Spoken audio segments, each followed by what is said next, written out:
Hello dear student. आज जो हम आपको पढ़ाने जा रहे हैं वो है present indefinite tense. Present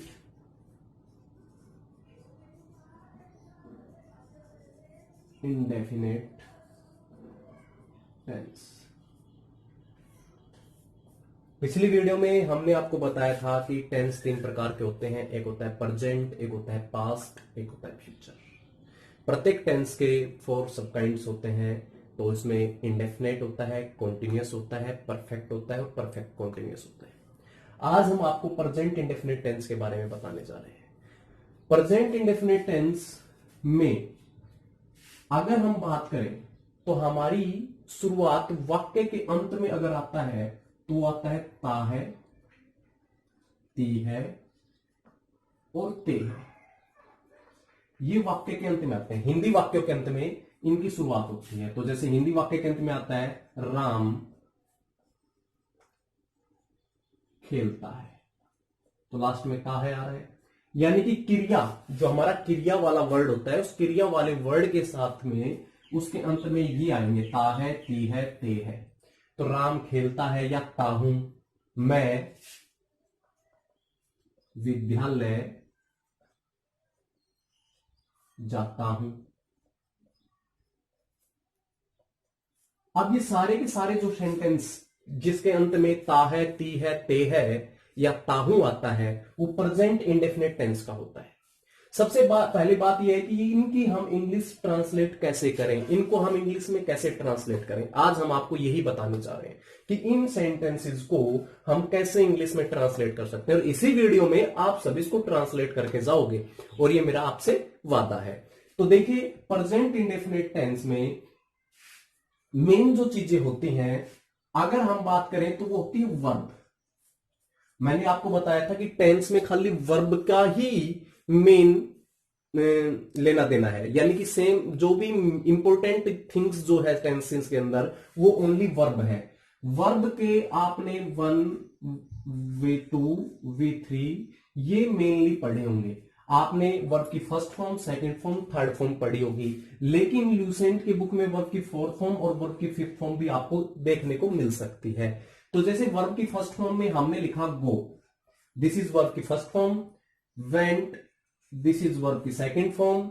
gone, this is verb की थर्ड फॉर्म। गोइंग, जिस वर्ब के साथ में आईएनजी आ जाए वो फोर्थ फॉर्म होती है, और जिस वर्ब के साथ में एस या ईएस आ जाए वो फिफ्थ फॉर्म होती है। तो अब हम आपको बताएंगे कि प्रेजेंट इंडेफिनिट टेंस के अंदर जो इंपॉर्टेंस रखने वाली वर्ब है, ये 2 वर्ब हैं। बस इन वर्ब का प्रेजेंट इंडेफिनिट टेंस के अंदर कोई लेना देना नहीं है। आपको खाली ये बात ध्यान रखनी है। ओनली ये 2 वर्ब्स काम आएंगी, एक तो वर्ब की फर्स्ट फॉर्म, एक वर्ब की फिफ्थ फॉर्म। वर्ब की फिफ्थ फॉर्म होती है कि वर्ब की फर्स्ट फॉर्म के साथ में जब एस या ईएस जोड़ देते हैं तो वर्ब की फिफ्थ फॉर्म बनती है। ये बात आपको ध्यान रखना है, इस बात को नहीं भूलना है लास्ट तक। ये 2 मेन वर्ब हैं, वर्ब की फर्स्ट फॉर्म और वर्ब की फिफ्थ फॉर्म।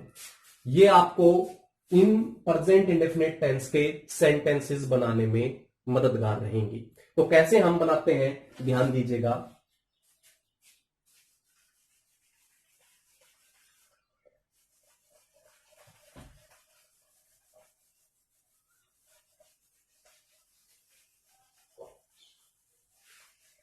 आप देखिए, आपके सामने जो हिंदी में सेंटेंस है वो है राम खेलता है, मैं विद्यालय जाता हूं।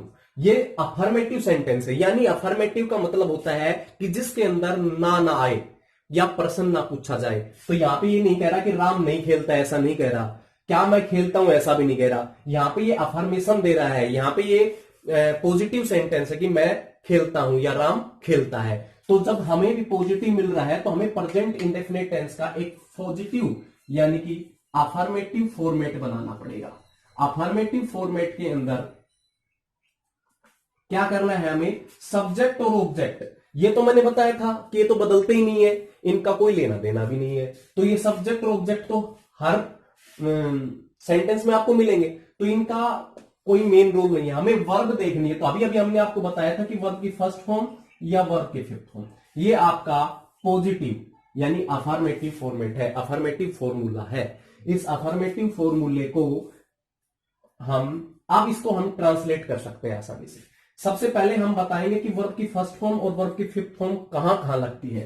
तो अगर हम कहें वर्ब की फर्स्ट फॉर्म का प्रयोग, तो वर्ब की फर्स्ट फॉर्म होती है base verb, base form of verb, और ये जन्मजात प्लूरल होती है भैया। ये जन्मजात क्या होती है? प्लूरल होती है। प्लूरल का मतलब होता है भैया बहुवचन, और जब ये बहुवचन है तो इसके साथ में जो सब्जेक्ट आएगा वो भी प्लूरल आएगा, और हमारा जो प्लूरल सब्जेक्ट होता है वो या तो कोई दो नेम होते हैं, या फिर यू, वी, दे और आई। प्रेजेंट इंडेफिनिट टेंस के अंदर आई को भी प्लूरल में ही काउंट किया जाता है। तो यू, वी, दे, आई ये प्लूरल होते हैं, या फिर कोई दो नेम, यानी कि मोर देन वन नेम, एक नेम से ज्यादा। जैसे आ जाए राम एंड मोहन, तो ये दो नेम आ गए, ये प्लूरल है। तो जब भी आपको यू, वी, दे, आई या एक से ज्यादा नाम मिले तो आप वर्ब की फर्स्ट फॉर्म का प्रयोग करोगे। दूसरा आता है वर्ब की फिफ्थ फॉर्म का प्रयोग, वो भी हम आपको बताते हैं कहां पे होता है।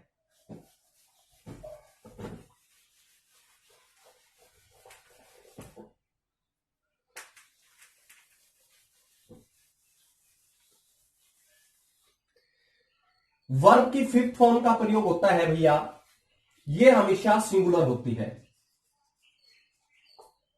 और इसका प्रयोग सिंगुलर सब्जेक्ट के साथ होता है।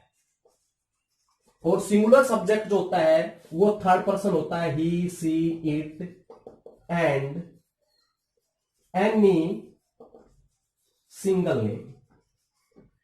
ही, सी, इट या कोई भी सिंगल नेम आ जाए तो आपको वर्ब की फिफ्थ फॉर्म का प्रयोग करना है।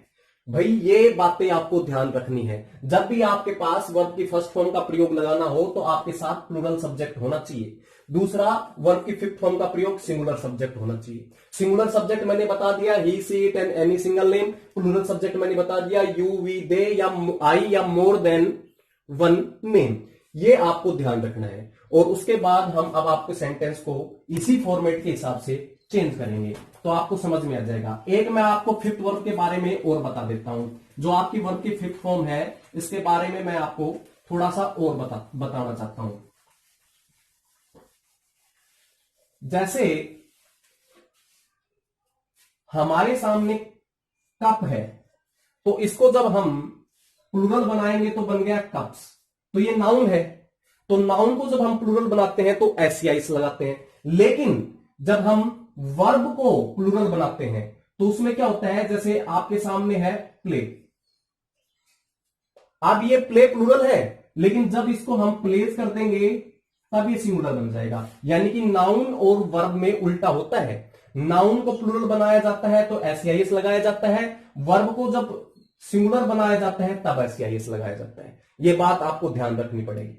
अब हम आपको ये सेंटेंस सोल्व करके दिखाते हैं।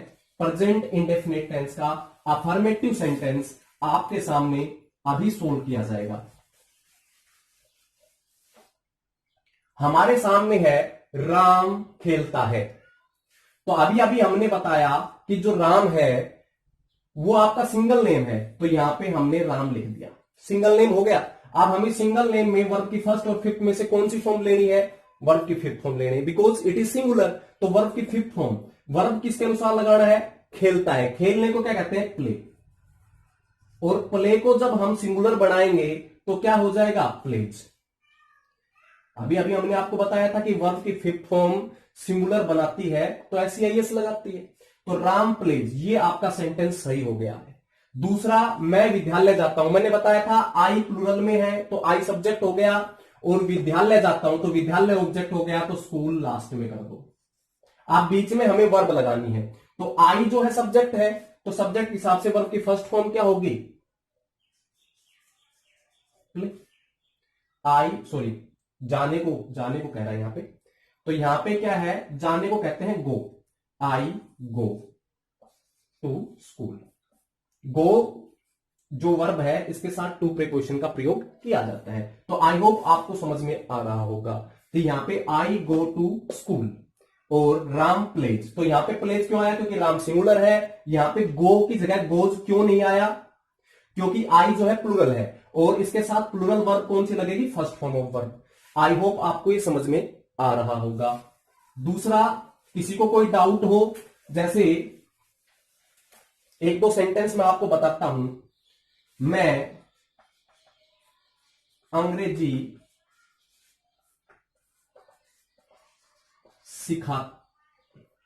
सीखता हूं, वह अंग्रेजी बोलता है।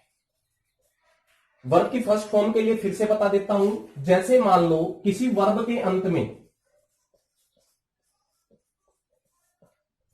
SH, CHO, X या S आ जाए तो आपको ES लगाना है। यह बात ध्यान रखना। अब जैसे मैं अंग्रेजी बोलता हूं, मैं अंग्रेजी सीखता हूं, सॉरी, तो आई वर्ब की फर्स्ट फॉर्म लगेगी लर्न, सीखने को लर्न कहेंगे। और यहां पे इंग्लिश को क्या कहेंगे? अंग्रेजी को क्या कहेंगे? इंग्लिश। आई लर्न इंग्लिश, सही है। वह अंग्रेजी बोलता है तो ही बोलने को क्या कहेंगे? Speak English. क्या ये सेंटेंस सही है? नीचे वाला नहीं है, क्योंकि ही क्या है? सिंगुलर है। तो इसके साथ सिंगुलर वर्ब बनाने के लिए इसके साथ क्या लगेगा? एस लगेगा। ईएस क्यों नहीं लगेगा? क्योंकि वर्ब के अंत में S S C H O X या एस नहीं है, के है, तो यहां पे एस लग जाएगा। आई होप आपको ये समझ में आ रहा होगा। ये प्रेजेंट इंडेफिनिट टेंस का अफर्मेटिव फॉर्मेट था, जो सब्जेक्ट प्लस वर्ब की फर्स्ट या फिफ्थ फॉर्म प्लस में ऑब्जेक्ट बना के हमने आपके सामने रखे हैं। अगले में आपका वो इसका नेगेटिव, इंटेरोगेटिव, इंटेरोनेगेटिव ये सिखाए जाएंगे। Thank you, have a nice day.